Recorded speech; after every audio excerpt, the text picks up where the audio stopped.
नमस्कार। आज हम पढ़ रहे हैं एनसीईआरटी सिलेबस कक्षा 7 की हिंदी की बुक दूरबा और आज का हमारा पाठ है सबसे सुंदर लड़की। समुद्र के किनारे एक गांव था। उसमें एक कलाकार रहता था। वह दिन भर समुद्र की लहरों से खेलता रहता, जाल डालता और सीपियां बटोरता।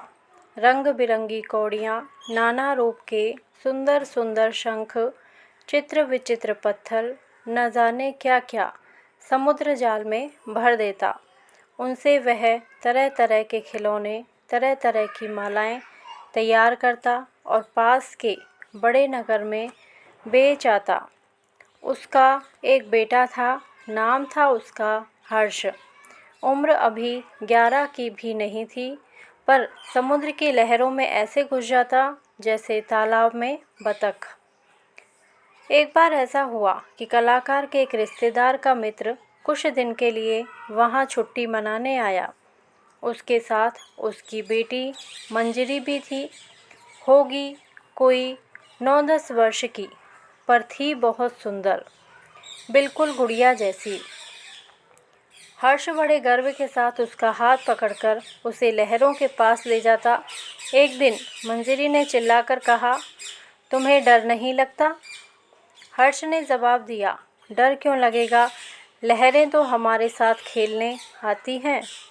और तभी एक बहुत बड़ी लहर दौड़ती हुई हर्ष की ओर आई, जैसे उसे निगल जाएगी।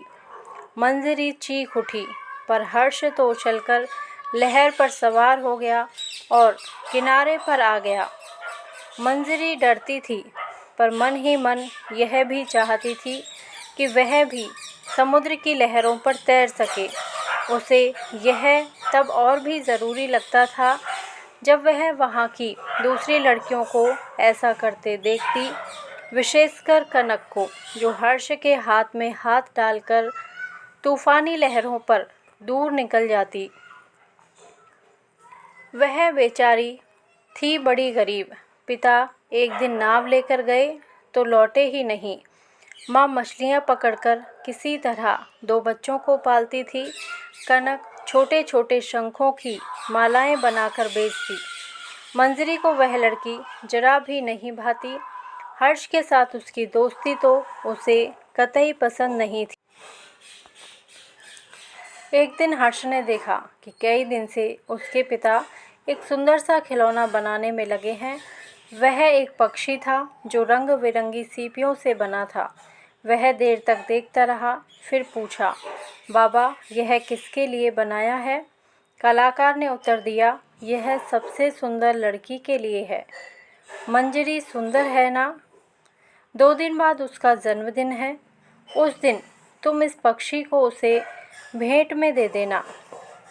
हर्ष की खुशी का पार नहीं था। बोला, हाँ हाँ बाबा, मैं यह पक्षी मंजरी को दूंगा। और वह दौड़कर मंजरी के पास गया, उसे समुद्र किनारे ले गया और बातें करने लगा। फिर बोला, 2 दिन बाद तुम्हारा जन्मदिन है। हाँ, पर तुम्हें किसने बताया? बाबा ने। हाँ, उस दिन तुम क्या करोगी? सवेरे उठकर नहा धोकर सबको प्रणाम करूंगी। घर पर तो सहेलियों को दावत देती हूँ, वे नाचती गाती हैं और इसी तरह बातें करते करते वे न जाने कब उठे और दूर तक समुद्र में चले गए। सामने एक छोटी सी चट्टान थी। हर्ष ने कहा, आओ छोटी चट्टान तक चलें। मंजरी काफ़ी निडर हो चली थी। बोली, चलो। तभी हर्ष ने देखा कनक बड़ी चट्टान पर बैठी है। कनक ने चिल्लाकर कहा, हर्ष यहाँ आ जाओ। हर्ष ने जवाब दिया, मंजरी वहाँ नहीं आ सकती, तुम इधर आ जाओ। अब मंजरी ने भी कनक को देखा। उसे ईर्ष्या हुई। वह वहाँ क्यों नहीं जा सकती? वह क्या उससे कमज़ोर है? वह यह सोच रही थी कि उसे एक बहुत सुंदर शंख दिखाई दिया। मंजरी अनजाने ही उस ओर बढ़ी। तभी एक बड़ी लहर ने उसके पैर उखाड़ दिए और वह बड़ी चट्टान की दिशा में लुढ़क गई। उसके मुंह में खारा पानी भर गया उसे होश नहीं रहा। यह सब आनन फानन में हो गया। हर्ष ने देखा और चिल्लाता हुआ वह उधर बढ़ा, पर तभी एक और लहर आई और उसने उसे मंजरी से दूर कर दिया। अब निश्चित था कि मंजरी बड़ी चट्टान से टकरा जाएगी, परंतु उसी क्षण कनक उस क्रुद्ध लहर और मंजरी के बीच कूद पड़ी और उसे हाथों में थाम लिया। दूसरे ही क्षण तीनों छोटी चट्टान पर थे।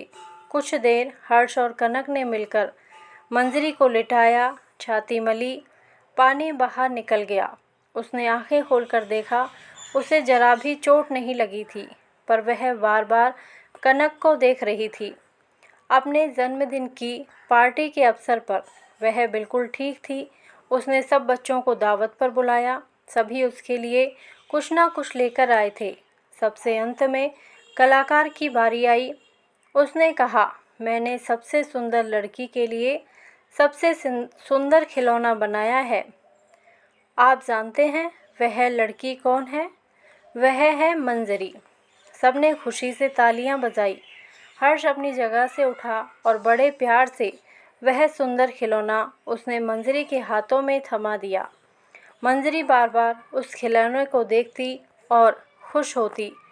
तभी क्या हुआ, मंजरी अपनी जगह से उठी। उसके हाथ में वही सुंदर पक्षी था। वह धीरे धीरे वहाँ आई जहाँ कनक बैठी थी।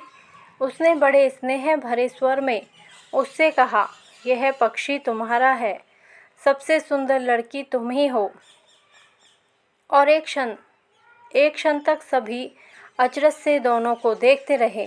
फिर जब समझे तो सभी ने मंजरी की खूब प्रशंसा की। कनक अपनी प्यारी प्यारी आँखों से बस मंजरी को देखे जा रही थी और दूर समुद्र में लहरें चिल्ला चिल्ला कर उन्हें बधाई दे रही थी। विष्णु प्रभाकर। शब्दार्थ: बटोरना। बटोरना का अर्थ है इकट्ठा करना। रिश्तेदार। रिश्तेदार का अर्थ है संबंधी। कतई। कतई का अर्थ है बिल्कुल। दावत। दावत का अर्थ है निमंत्रण। भाना। भाना का अर्थ है अच्छा लगना। अचरज। अचरज का अर्थ है हैरानी। ईर्ष्या। ईर्ष्या का अर्थ है जलन। क्रुद्ध। क्रुद्ध का अर्थ है नाराज़। थामना। थामना का अर्थ है पकड़ना या संभालना। विशेष। विशेष का अर्थ है खास। भेंट। भेंट का अर्थ है उपकार। धन्यवाद। यदि आपको यह पाठ अच्छा लगा हो तो प्लीज़ मेरे वीडियो को लाइक करें, शेयर करें और मेरे चैनल को सब्सक्राइब करें। Thank you.